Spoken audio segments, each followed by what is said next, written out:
ما شاء الله لا حول ولا قوة إلا بالله العلي العظيم. حسبي الله نعم الوكيل، نعم المولى ونعم النصير. وأفوض أمري إلى الله إن الله بصير بالعباد. الصلوات. اللهم صل على محمد وعلى محمد وعجل. الحمد لله الذي لا يبلغ مدحته القائلون ولا يحصي نعماءه العادون ولا يؤدي حقه المجتهدون. الذي لا يدركه بعد الهمم ولا يناله غوص الفطن. فطر الخلائق بقدرته ونشر الرياح برحمته وغتت بالصخور ميدان أرضه. والصلاة والسلام على العبد المؤيد والرسول المسدد المصطفى الأمجد المحمود الأحمد حبيب إله العالمين أبي القاسم محمد. اللهم صل على محمد وعلى محمد. والصلاة والسلام على آل الطيبين الطاهرين المعصومين الغر الميامين المنتجبين المكرمين الذين أذهب الله عنهم الرجس وطهرهم تطهيرا. اللهم صل على محمد وعلى محمد. ورحمة الله على محبهم ومواليهم وشيعتهم أجمعين، واللعن الدائم على أعدائهم ملعونين من يوم عداوتهم إلى أبد الآبدين. أما بعد، فقد قال الرحمن في القرآن: بسم الله الرحمن الرحيم. يا أيها الذين آمنوا ادخلوا في السلم كافة. وقيل في زيارة الجامعة الكبيرة: السلام عليكم يا قادة الأمم. صلوات. اللهم صل على محمد وعلى محمد وعجل فرجہ. پروردگار عالم قرآن مجید میں ارشاد فرماتا ہے: اے ایمان والو، تم تمام کے تمام سلامتی اور صلح و اشتی میں داخل ہو جاؤ. اسلام دین سلامتی، دین صلح اور دین خیر و برکت ہے. اسلام کے بارے میں قرآن میں ارشاد باری تعالیٰ ہوتا ہے: ان الدین عند اللہ الاسلام. دین اللہ کے نزدیک اسلام ہی ہے. ومن یبتغی غیر الاسلام دینا فلن یقبل منہ وہو فی الآخرۃ من الخاسرین. جو اسلام کے علاوہ اور کسی دین کو اختیار کرے گا اس سے وہ قبول بھی نہیں کیا جائے گا اور وہ آخرت میں خاسرین میں سے قرار پائے گا. ہماری گفتگو سلم، سلامتی، قرآن اور اہل بیت کے متعلق زیارت جامع کبیرہ میں ارشاد امام علی نقی علیہ السلام ہوتا ہے: السلام علیکم یا قادۃ الامم. اے امتوں کے رہبر و رہنما، آپ پر ہمارا سلام۔ ہم غلام، ہم نوکرے ائمہ طاہرین علیہم السلام، اپنی اظہار عقیدت کے لیے ہم ان کی محضر میں سلام کرتے ہیں، اور سلام کا جواب بھی ہمیں وصول ہوتا ہے۔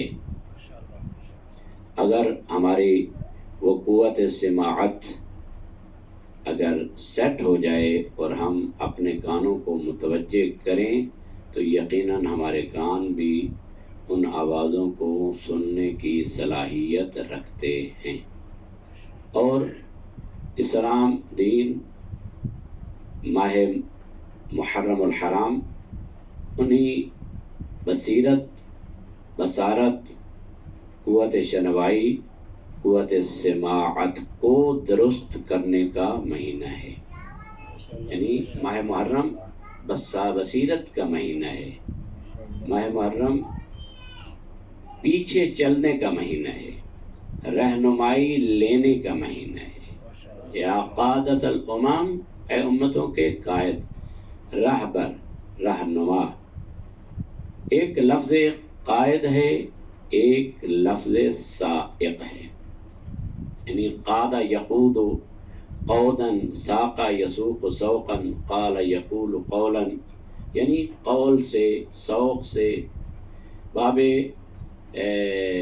فعل یفعل، نصر ینصر سے ہے قادہ یقود۔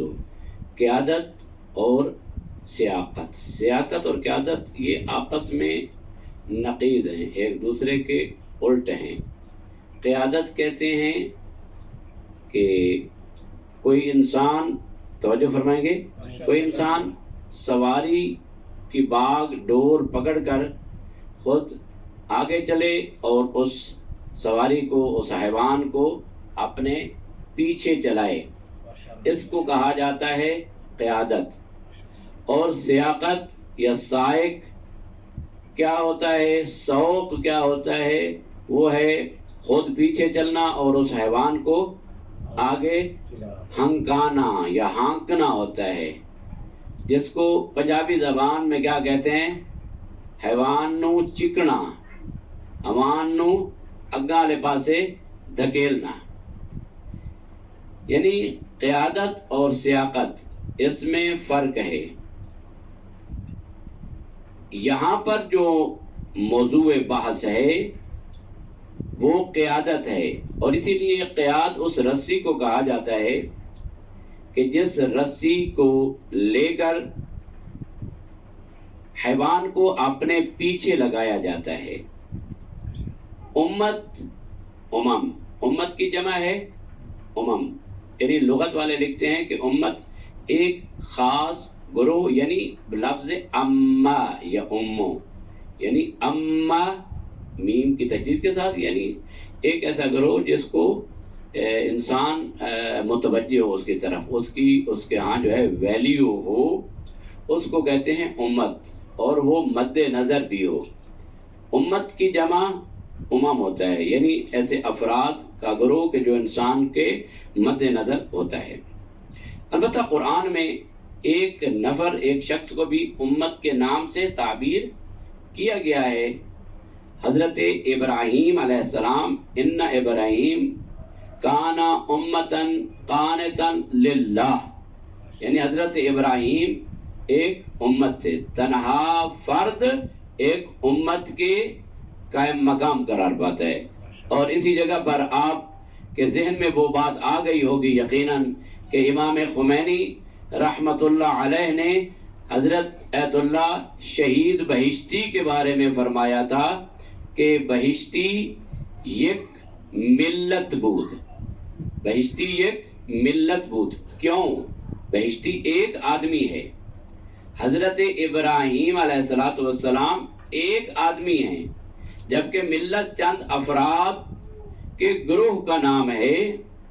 تو یہاں پر مفسرین یہ فرماتے ہیں کہ جب ایک آدمی اتنا پرکار، جس کو کہا جاتا ہے محنتی، اور اتنا کام کرنے والا ہو کہ اگر امتیں بھی مل جائیں، ملتیں بھی مل جائیں تو وہ اس کا مقابلہ نہ کر سکیں، تو اس ایک فرد کو امت اور ملت کہا جاتا ہے۔ سبحان اللہ ہر محمد آل محمد صلوات اللہم صلی علی محمد و آل محمد۔ وضاحت کی اتنا وقت بھی نہیں ہے کہ حضرت ابراہیم علیہ السلام جب تمام لوگ دشمن ہو چکے تھے، کفر و شرک کی طرف جا چکے تھے، تو مبلغ اسلام دین ابراہیمی کا مبلغ حضرت ابراہیم تنہا تھے، اور اتنی سہولتیں دی گئی، منجنیق کے ساتھ آگ کے شعلوں میں پھینکا گیا، لیکن ابراہیم علیہ السلام نے بت شکنی سے اور کفر و شرک کے ان بتوں کو توڑنے سے دستبرداری اختیار نہیں کی۔ یعنی کیا مطلب؟ تمام کے تمام لوگ مخالف ہو گئے، لیکن ایک ابراہیم بت شکن نے ان کے بتوں کو توڑ کر ثابت کر دیا کہ اگرچہ ایک ہوں تمہارے تمام بتوں کا ستیہ ناش کر سکتا ہوں۔ سبحان اللہ سبحان اللہ، نعرہ تکبیر، اللہ اکبر، نعرہ رسالت یا رسول اللہ، نعرہ حیدری، یا علی، آواز بلند صلوات اللہم صلی علی محمد و آل محمد۔ امام جعفر صادق علیہ السلام حضرت عبد المطلب کے بارے میں فرماتے ہیں، یحشر یوم القیامت، حضرت عبد المطلب کے بارے میں، امتا واحدتا علیہ سیماء الانبیاء و حیبت الملوک۔ سبحان اللہ، حضرت عبد المطلب قیامت والے دن ایک ملت اور ایک بہت بڑی امت اور گروہ کی شکل میں محشور کیے جائیں گے کہ جن کے چہرے پہ انبیاء کے آثار ہوں گے، انبیاء کی علامات ہوں گی، وحیبت الملوک اور بادشاہوں کا رعب ہوگا۔ سبحان اللہ سبحان یعنی پیغمبر اکرم کے جد معمولی شخصیت نہیں تھے، سابق انبیاء کے وہ نمائندے تھے، ان کے اوصیاء میں سے تھے، لہذا ایک آدمی کہے کہ میں کچھ نہیں کر سکتا، ایک آدمی بھی کئی آدمیوں کی جگہ لے سکتا ہے، فقط بات ہے دل کی۔ سبحان اللہ، قیادت اور سیاقت، انسان قیادت کو اپنائے، سیاقت کو نہیں۔ اگر سیاقت کو اپنائے گا تو پھر کیا حشر ہوگا؟ قرآن دونوں کے بارے میں کہتا ہے، سورہ زمر کے بارے میں کہتا ہے، وَسِيقَ الَّذِينَ اتَّقَوْا إِلَى الْجَنَّةِ زُمَرًا حَتَّى إِذَا جَاءُوهَا فُتِحَتْ أَبْوَابُهَا وقال لهم خزنتها سلام علیکم طبتم فادخلوها خالدین۔ جب ایک نیک لوگوں کا گروہ، مومنین کا گروہ، توجہ فرمائیں گے، مومنین کے گروہ کو کیا کیا جائے گا؟ البتہ سیق معنی وہی ہے، اس کا معنی وہی ہے، لیکن اس کا مفاد مختلف ہے۔ وَسِيقَ الَّذِينَ اتَّقَوْا إِلَى الْجَنَّةِ زُمَرًا، یعنی مومنین اور متقین کا ایک گروہ ہوگا، وہ جنت کی طرف اس کو ہاں کر لیا جائے گا، یعنی وہ آگے ہوں گے، پیچھے ایک ہوگا کہ جو ان کو ہاں کر جنت کی طرف لے جائے گا۔ یہاں پر سوال ہے کہ وہ تو لفظ ٹھیک نہیں ہے، سیق سوق چاہیے انسان کو کہ قیادت کو اپنائے، یہاں سوق کیوں ہے؟ تو یہاں سوق بھی ایک بہترین معنی میں ہے۔ مفسرین کی تفسیر میں نے پڑھا ہے کہ مفسرین فرماتے ہیں یہاں پر ایک انسان، مثلا ایک انسان کھڑا ہے، پیچھے آ کر انسان کو دھکا لگاتا ہے، یا اس کو کہتے ہیں چلو چلو آگے کی طرف چلو، اس کو سوق کہتے ہیں۔ تو وہ مومنین اور متقین کے گروہ کو قیامت والے دن دھکا کیوں لگانا پڑے گا؟ دھکا سٹارٹ کیوں ہو جائیں گے اس دن؟ تو کہتے ہیں کہ جب جنت کے دروازے، توجہ فرمائیے گا، توجہ، یہ پاکستان میں ہوتا تو نعرہ حیدری کا مستحق ہوتا، البتہ یہاں پر پتہ نہیں نعرہ لگتا ہے یا نہیں لگتا۔ بہرحال جب ان کو جنت کے دروازے پر لے جایا جائے گا تو جنت کے دروازے پر کون ہوگا؟ باب الحسین پر مولا امام حسین علیہ